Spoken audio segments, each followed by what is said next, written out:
어, 36번입니다. 36번에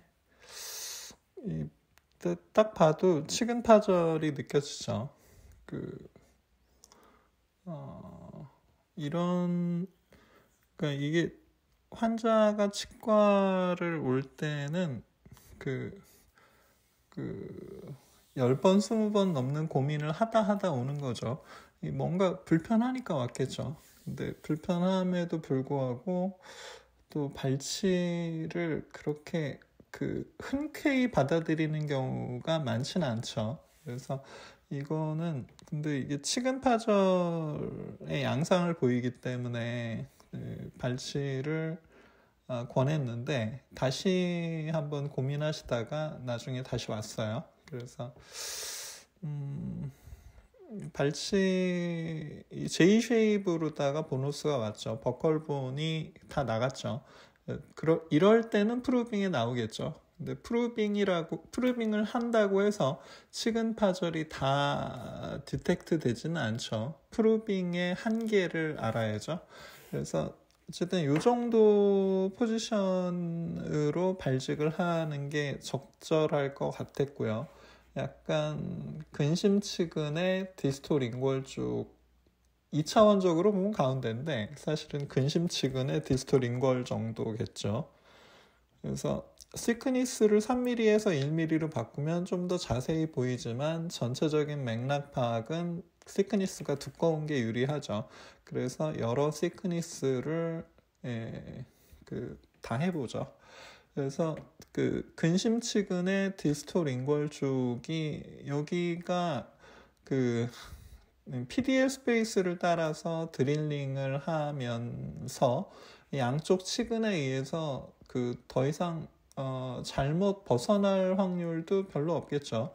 그리고 발치를 하고 나서 이 정도면 고정을 얻기에도 크게 무리는 없겠죠. 대신에 발치를 하고 나서 이쪽이 비잖아요. 여기도 비고 여기도 비어서 우리가 드릴링한 사이즈 보다 훨씬 더 큰 픽스처가 들어갈 가능성도 생각을 해야죠.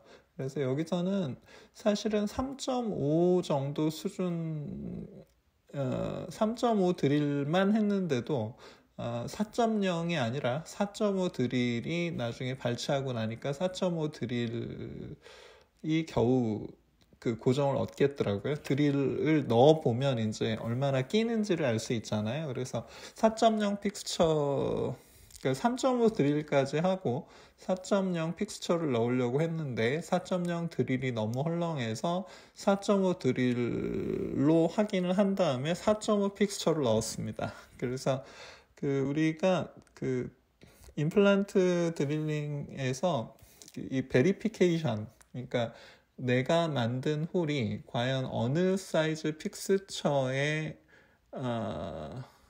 적절한 드릴링 홀인가, 디멘션, 성상을 확인하는 게 중요하죠. 그래서 드릴을 넣고 찍어봤는데 약간 맨디블라 캐널하고 좀 가까운 거 아닌가 싶어서 자세히 봤더니 이 정도면 별 문제는 없겠더라고요. 근데 이것보다 조금 더 조심스럽게 들어갔어야 되지 않나. 그래서 2mm 세이프티 마진이 확보가 됐으니까 더더군다나 협설로 조금씩 다르니까, 협설로 약간 위치가 다르니까 그렇기는 한데 조금 더 보수적으로 길이를 잡았어야 하지 않나. 그리고 이 레퍼런스를 자신만의 레퍼런스가 확실해야죠. 예를 들어 인접 치은인지 버컬 치은인지 링궐 치은인지 아니면 치근인지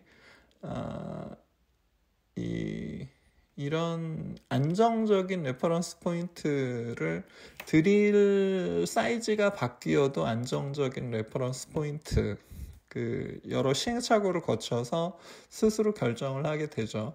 저 같은 경우에는 사실은 인접 치은을 기준으로 하는 경우가 많습니다. 이렇게 해서 시크니스를 바꾸니까 또 달리 보이죠.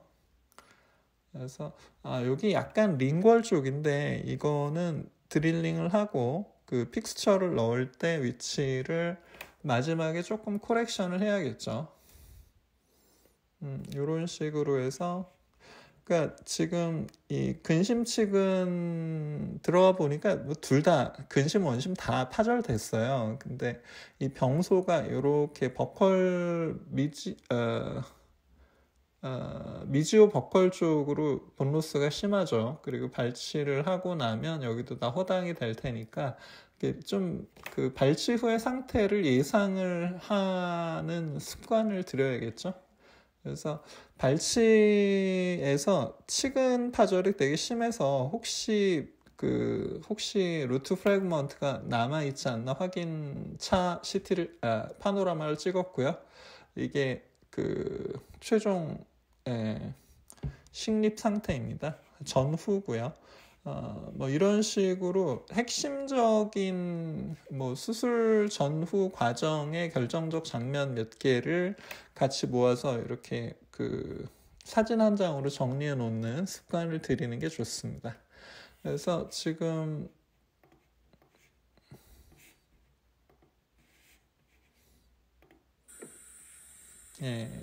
이렇게 해서 동영상을 보는데 한 12분 정도인데 뭐 한 2배속으로 보겠습니다. 원래는 그냥 발치를 하려고 했는데 그 파절된 측은만 남고 이제 크라운 부위가 뚝 떨어져 나왔죠. 그래서 이럴 때는 이 감염원 이게 그래도 수술이기 때문에 감염원으로서 오염원으로서 작용할 수 있는 그 오염된 측은은 일단 갈아냅니다. 그래서 딱 봐서 그래도 좀 깔끔한 것 같다. 바이오필름 세균 덩어리들이 어느 정도 제거가 됐다 그러면 지금 이렇게 그 제거를 위해서 이제 층층이 루트 층층이 그 높이에 따른 측은의 형태를 확인하는 그런 기분으로 층층이 삭제를 하죠. 그래서 근심 측은과 원심 측은의 이 층층이 삭제라는 게 중요한 게 층층이 삭제를 하지 않으면 길을 잃는 수가 있어요. 그래서 층층이 삭제를 하면 그 단면이 잘 보이기 때문에 단면 주위로 이런 식으로 그 발치하기 좋도록 그 홈을 파는 것도 유리하죠. 그래서 그냥 요즘은 에어미러처럼 이렇게 시야 확보에 유리한 제품들이 많이 나왔기 때문에 이런 과정들이 옛날에 비해서 훨씬 쉬워졌죠. 옛날에는 그 옆에서 어시스트가 바람을 불어주고 뭐 이래야 되는 경우도 많았는데, 자, 근심 쪽에 디스토 링궐 쪽으로 드릴링을 하기 위해서 여기에 버로다가 미리 가이드 홀을 뚫어 놓죠. 그 다음에 이제 드릴링을 하면 좋습니다. 버로 하면 감각이 잘 느껴지기 때문에 드릴을 위한 가이드 홀을 저는 버로 먼저 해놓는 걸 좋아합니다. 자, 그 다음에 발치를 위해서 측은이 파절이 된 상태이기 때문에 발치가 오히려 어려울 수가 있죠. 그리고 뭐가 남았는지 안 남았는지도 모를 수가 있어요. 그래서 이렇게 그냥 시간을 좀 들여서 측은을 따라서 360도로 쭉 홈을 해자를 판다 그러죠. 홈을 이렇게 만들어 놓으면 발치가 훨씬 쉽죠. 엔도덴치아의 발치를 어떻게 하느냐, 뭐 여러 방법들이 있겠죠. 근데 저는 이렇게 층층이 해놓고 그 다음에 루트 피커 같은 걸 쓰는 걸 선호합니다. 사실 이 동영상은 확대 말고는 편집을 하지를 않았어요. 그래서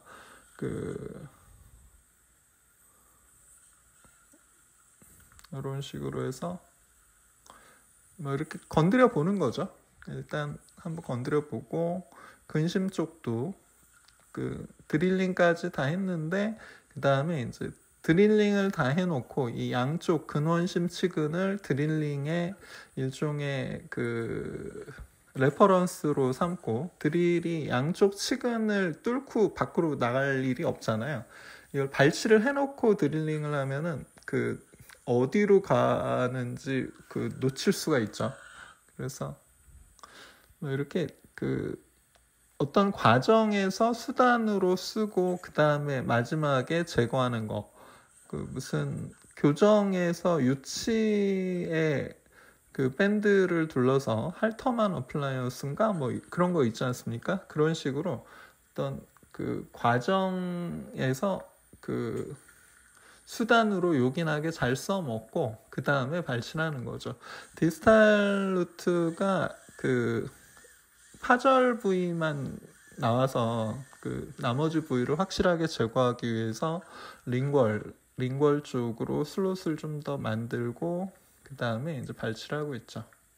근데 이것도 그 마음처럼 되지 않으면 사람이 마음이 좀 조급해지죠. 그래서 저는 처음 그냥 발치되는 거면 좋은데 그 어려운 경우는 이렇게 그 치근을 따라서 삥 둘러서 그 치근 단면을 따라서 이렇게 그 버로다가 해자를 만들어 놓는 게 그 해자라고 있죠. 그 성 주위에 그 웅덩이 같은 거 이렇게 파는 거야. 그래서 뭐 주식 투자에서도 그 해자가 있는 기업이 좋은 기업이라고 막 그러던데 하여튼 이런 식으로 발치할 때 해자를 쓰는 거, 해자를 형성하는 거를 그 생각해 보시면 좋겠습니다. 자, 드릴링 홀은, 임플란트 드릴 홀은 이쪽에 있죠. 이 근심 치근의 디스털 인걸 쪽에 있죠. 그래서 지금 발치를 하고 그 여기 혹시 몰라서 그 여러 큐레티지 겸 그 발치와의 확인이라고 해야 될까요? 그런 거를 좀 하고요. 임플란트 식립할 때는 그 저는 그냥 감각으로 합니다. 현미경으로 그 상악의 경우는 현미경으로 식립까지 하는데 하악의 경우는 그렇지 그냥 룻배 정도에서 그 감각으로 하는 게 더 그 거시적으로 더 정확한 것 같더라고요. 그래서 이런 식으로 이니셜, 파이널, 치료 계획, 수술 중간에 CT 뭐 이 정도로 해서 정리를 해봤습니다.